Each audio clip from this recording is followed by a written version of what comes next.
Que a graça e o amor de Deus, o nosso Pai, esteja com todos nós, hoje e sempre. Amém. Queridos amigos em Cristo Jesus, parafraseando o texto do Salmo 32, versículos 3 até o 5, dizemos: enquanto não confessarmos o nosso pecado, nos cansaremos chorando o dia inteiro. De dia e de noite tu nos castigaste, ó Deus, e as nossas forças se acabaram, como o sereno que seca no calor do verão. Então nós te confessamos o nosso pecado e não escondemos a nossa maldade. Resolvemos confessar tudo a ti e tu perdoaste todos os nossos pecados. Essa é a dinâmica do povo de Deus: confissão e perdão, e com o perdão vem a paz que Deus dá e excede o nosso humano entendimento. Meus amigos, hoje é o primeiro final de semana de mais uma caminhada no período da Quaresma.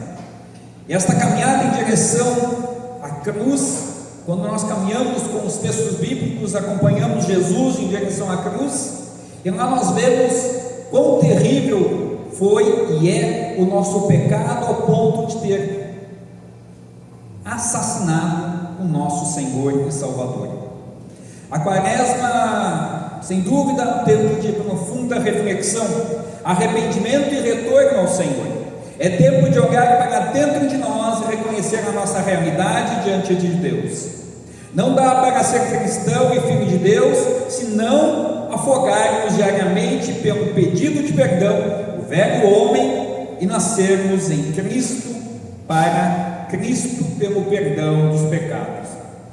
É um constante recordar do ato batismal que matamos a velha natureza humana e encontramos em Cristo a nova natureza. Como diz Pedro em sua primeira carta, no capítulo 3, versículo 21, esse batismo não é lavar a sujeira do corpo, mas é um compromisso feito com Deus, o qual vem de uma consciência limpa. Essa salvação vem por meio da ressurreição de Cristo. Vejamos que os textos indicados para o dia de hoje nos colocam diante de duas cenas muito claras. Primeiro, o jardim do Éden, é o que nós vimos lá no texto de Gênesis capítulo 3, versículos 1 a 21. Ali nós vemos Adão e Eva diante da tentação. Ali vemos o início do pecado, da culpa e a morte. Depois temos um outro cenário, o deserto. Ali está Jesus, o Filho de Deus, sendo tentado pelo diabo. Mas ali acontece algo diferente do que aconteceu no paraíso, onde todas as coisas, digamos, eram favoráveis ao ser humano. E Jesus no deserto, onde tudo parecia desfavorável, e era desfavorável sim, ali ele começa e nos mostra que ele é a restauração do pecador junto ao Criador.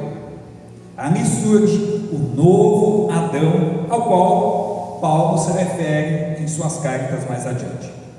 O apóstolo Paulo resume isso de maneira clara em Romanos 5. Ele diz: o pecado entrou no mundo por meio de um só homem, e o seu pecado trouxe consigo a morte. Como resultado, a morte se espalhou por toda a raça humana, porque todos pecaram. Mas também diz: e assim como muitos seres humanos se tornaram pecadores por causa da desobediência de um só homem, assim também muitos serão aceitos por Deus por causa da obediência de um só homem. Nós já sabemos que foi de Cristo Jesus. Hoje veremos isso claramente. Por Adão, pecado, culpa e morte. Por Cristo, vitória, perdão e justificação. Temas caríssimos para os cristãos, pois eles expressam o que é ser um perdido e condenado, mas também em Cristo justificados e aceitos por Deus, porque Cristo Jesus, o próprio Deus encarnado, fez por nós em nosso favor. Se por um lado, por Adão conhecemos o pecado, culpa e morte, então precisamos voltar ao jardim do Éden, em Gênesis 3, e ver como tudo andava em paz, até o pai da mentira, o diabo, mentir para a criatura humana, e ainda, ousadamente, Satanás chama Deus de mentiroso. Basta você olhar lá em Gênesis 3. A astúcia do diabo é conhecida desde o princípio. Mais adiante, um outro relato nós temos, por exemplo, em Jó, quando ele diz: olha, mas Deus, se tu deixares em ser tocado nas coisas que ele ama, ele vai te negar. Mas ali, novamente, o diabo é derrotado. Ainda hoje ele tem causado desgraça a muitas pessoas. O diabo não tem poder sobre os que estão em Cristo, grave isso. O diabo não tem poder sobre nós, mas sentimos as consequências dessa maldade em nossas vidas e nós as reproduzimos para os nossos semelhantes. Normalmente começamos conosco mesmo. Afinal de contas, quem de nós não ofende as pessoas que mais ama? Quem de nós nos revolta consigo porque não consegue ter aquilo que tanto deseja? Mas então, quem está no comando das nossas vidas?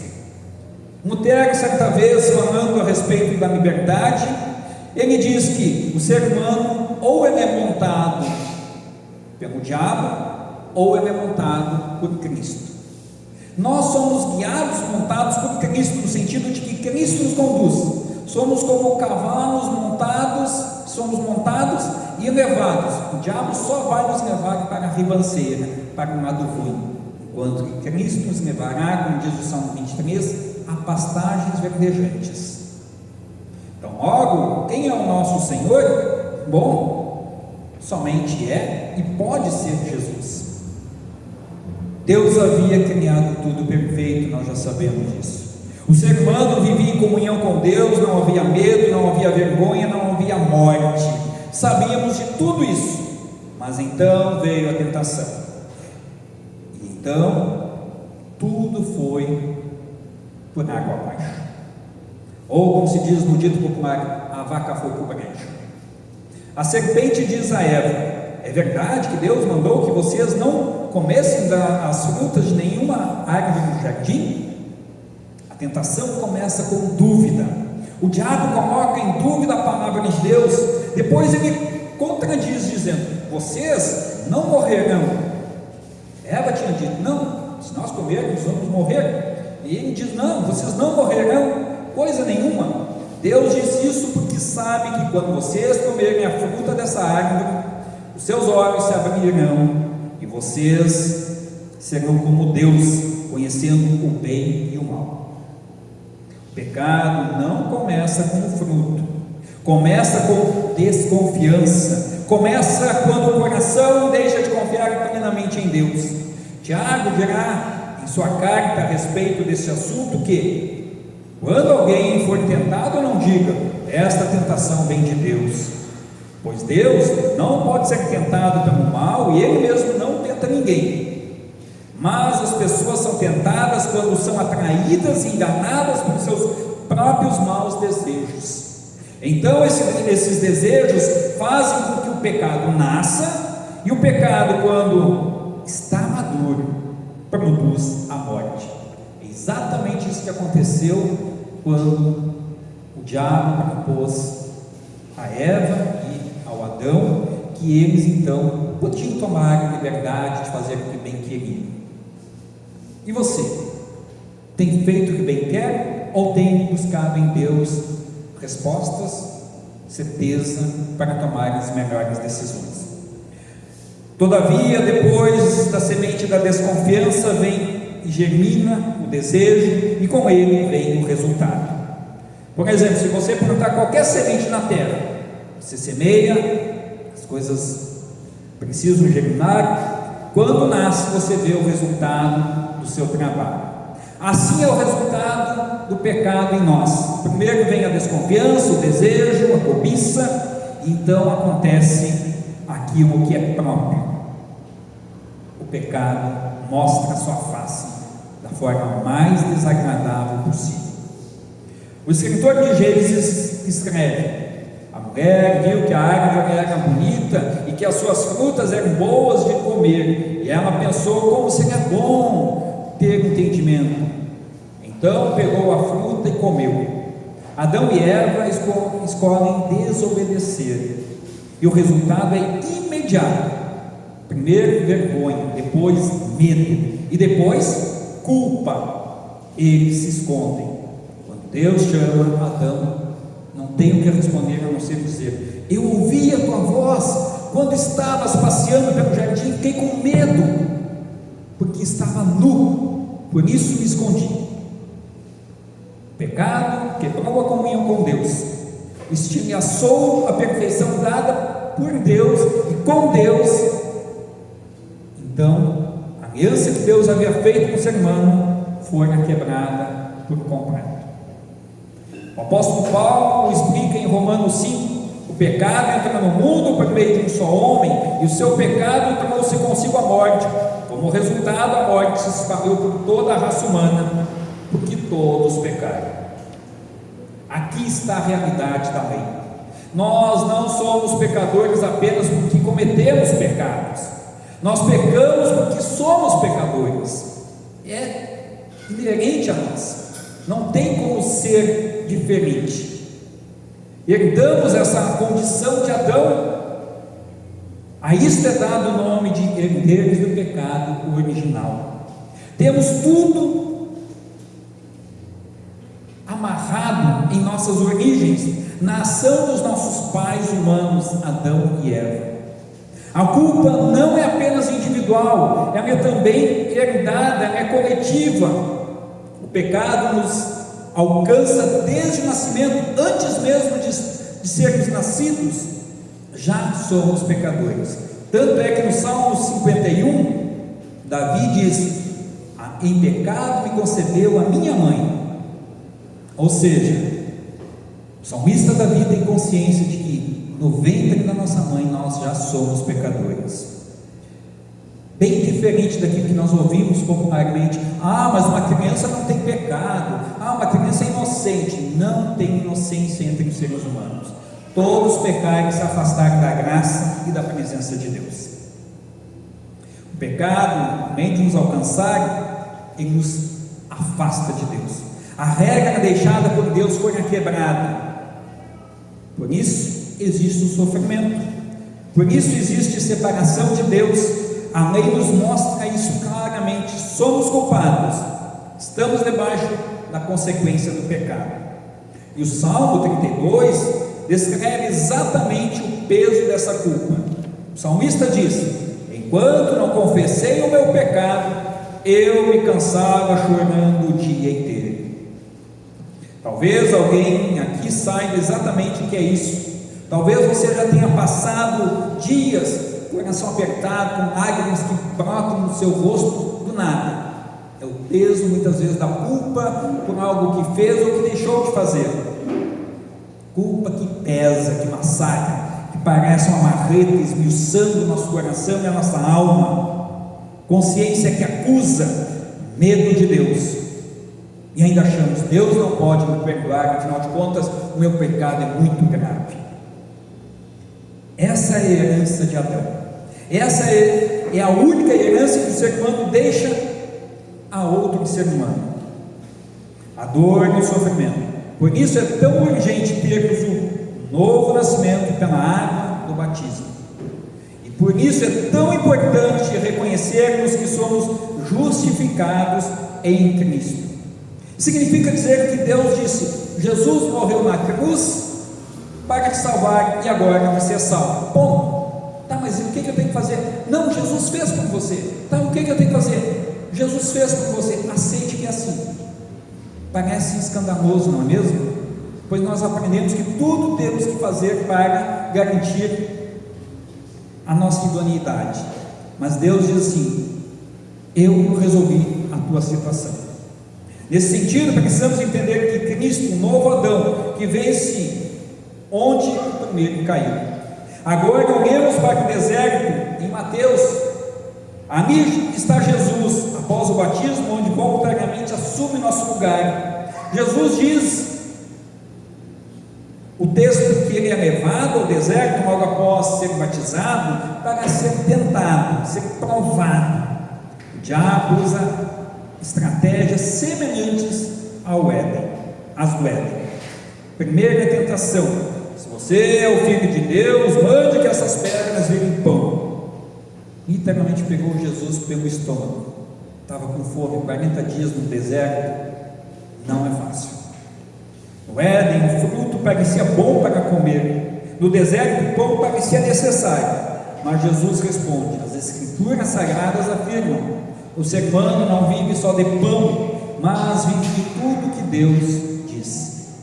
Diferente de Adão, Jesus confia totalmente na palavra de Deus. Segunda tentação: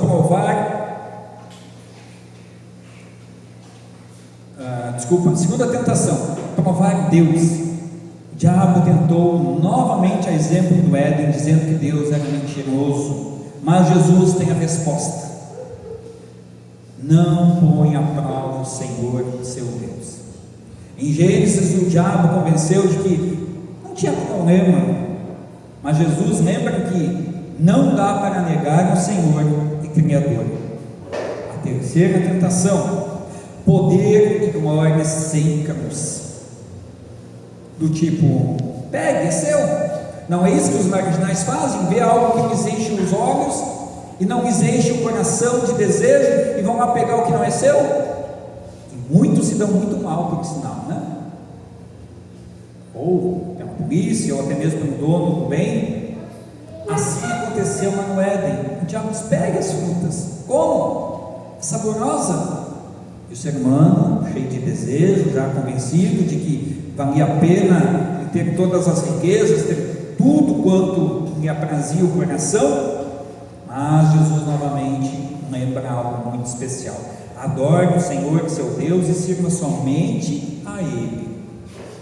O novo Adão, o Senhor Jesus, permanece firme. Ele responde sempre com a Escritura. Ele não duvida do Pai. Ele não desobedece. Onde Adão caiu, em um jardim perfeito, Jesus vence em um deserto árido. Onde Adão duvidou da palavra, Jesus se agarra à palavra. Onde Adão buscou ser como Deus, Jesus se humilha e permanece obediente.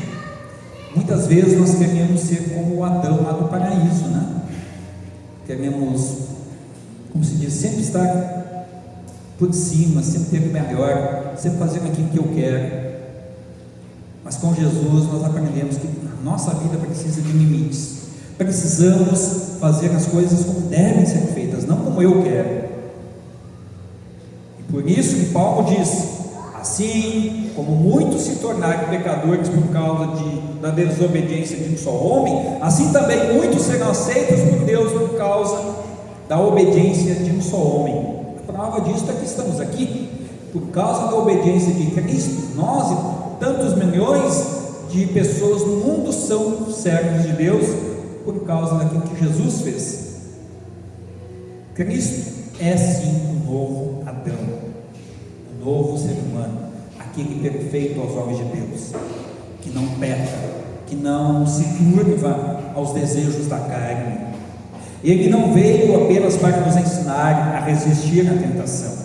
Ele veio para vencer por nós. Com Jesus, o castelo do diabo, tomba. Foi isso que aconteceu. Pois o castelo de Satanás foi construído sobre a mentira, o engano e a falsidade. E se você vive a sua vida no engano, na falsidade, vai ruir. Aproveite que dá tempo ainda em vida de dizer: Senhor, eu me afastei de Ti, me perdoa. Não construa a sua vida amparado nos teus desejos carnais. Volte-se para Jesus. Eu e você precisamos fazer isso todos os dias, porque se nós não fizermos, vai dar problema no final da nossa vida. Vai chegar a hora da morte, e aí nós vamos para onde? Se nós não confiamos em Deus, não confiamos na salvação que Ele nos oferece em Cristo Jesus. Ainda bem que a nossa salvação não depende de nós, mas das promessas de Jesus. A verdade é que se dependesse de nós, cairíamos como Adão caiu. A lei mostra, também falhamos, também duvidamos, também cedemos, mas o Evangelho anuncia: Cristo venceu, ponto. E essa vitória não ficou no deserto, ela caminhou até a cruz, foi exposta para o mundo inteiro ver e crer. Por isso temos o perdão e justificação, comunhão restaurada. Enxergamos essa verdade mostrada na realidade por meio do Salmo 32. Lá, depois de falar do peso da culpa, o salmista Davi diz: então te confessei o meu pecado e não escondi a minha maldade, resolvi confessar tudo a ti, e tu perdoaste todos os meus pecados. Aqui está o Evangelho: perdão. Não retenha perdão também ao teu semelhante. O que nós oramos no Pai Nosso? Perdoa as nossas dívidas, assim como nós perdoamos aos nossos devedores. Quem sou eu? Quem é você para dizer: não, aquele pecado não é muito grave, ele que se vire? E o teu pecado? Por que tu acha que você merece regalias perante Deus e você agora não quer perdoar o teu semelhante, que também é miserável pecador que tem você? Perdão. Aquilo que começou no Éden, culpa, medo, separação, encontra a solução em Jesus. Romanos 5 declara: mas existe uma diferença entre o pecado de Adão e o presente que Deus nos dá. De fato, muitos morreram por causa do pecado de um só homem, mas a graça de Deus é muito maior, e Ele dá a salvação gratuitamente a muitos por meio da graça de um só homem, que é Cristo Jesus. A graça é maior que o pecado. A obediência de Cristo é maior que a desobediência de Adão. A vida é maior que a morte, não tenho dúvida quanto a isso. Justificação significa que Deus declara o pecador justo por causa de Cristo. Já tínhamos falado isso no começo. Não porque resistimos às tentações, não porque fizemos boas obras, isso não resolve a nossa situação, mas porque Cristo venceu e disse: foi por ti. Não é à toa que Jesus, seu último grito na cruz, antes de morrer, foi: tetelestai, está consumado. Ou seja, tudo aquilo que o ser humano precisa para ser salvo, eu realizei por ele. E Deus aceitou esta obra de Cristo em nosso benefício. Jesus sofreu, morreu em nosso lugar, não tenho dúvida jamais disso. Na cruz ele carregou a culpa herdada de Adão, na cruz ele levou nossos pecados pessoais, na cruz ele enfrentou a morte, e na ressurreição ele inaugurou uma nova humanidade. Agora quem está em Cristo tem comunhão restaurada com Deus. O Salmo 32 termina dizendo: todos vocês que são corretos, alegrem-se e fiquem contentes por causa daquilo que o Senhor tem feito. No Éden, Adão se escondeu de Deus. Em Cristo, nós nos escondemos em Deus. Olha que diferença. Se por causa do pecado a gente foge de Deus, por causa de Cristo agora nós nos escondemos em Deus e deixa o pecado à nossa volta fazer as suas atrocidades, que não tem mais poder sobre nós, pois estamos protegidos pelo próprio Deus. Que mudança maravilhosa! Isso é comparável a uma família cujo pai contraiu uma dívida enorme. Ele assinou um contrato ruim, tomou uma decisão que trouxe consequência para todos. Por causa disso, toda a família perdeu bens, casa, segurança. Os filhos sofrem as consequências de uma decisão que eles não tomaram. Isso é o que aconteceu com Adão. Ele e Eva tomaram uma decisão totalmente errada. Ele representava a humanidade. Sua queda trouxe dívida espiritual para todos nós. Agora imagine que surge alguém, um parente próximo do teu sangue, que resolve pagar toda a dívida. Não apenas paga, mas restaura o nome da família, reconstrói a casa e devolve a dignidade. Este alguém, esse parente próximo, é Jesus. Ele não apenas diminui a dívida, Ele apaga completamente. Ele não apenas melhora a nossa situação, Ele nos declara justos diante de Deus, dizendo: Senhor Deus, esses são meus, eu resolvi a situação deles. Por isso que nesta caminhada da quaresma, em direção à Páscoa na cruz, Deus, Espírito Santo, nos leve ao arrependimento sincero diariamente. E assim nunca esqueçamos: o novo Adão venceu. Porque ele venceu, nós temos perdão, justiça e comunhão com Deus. Amém.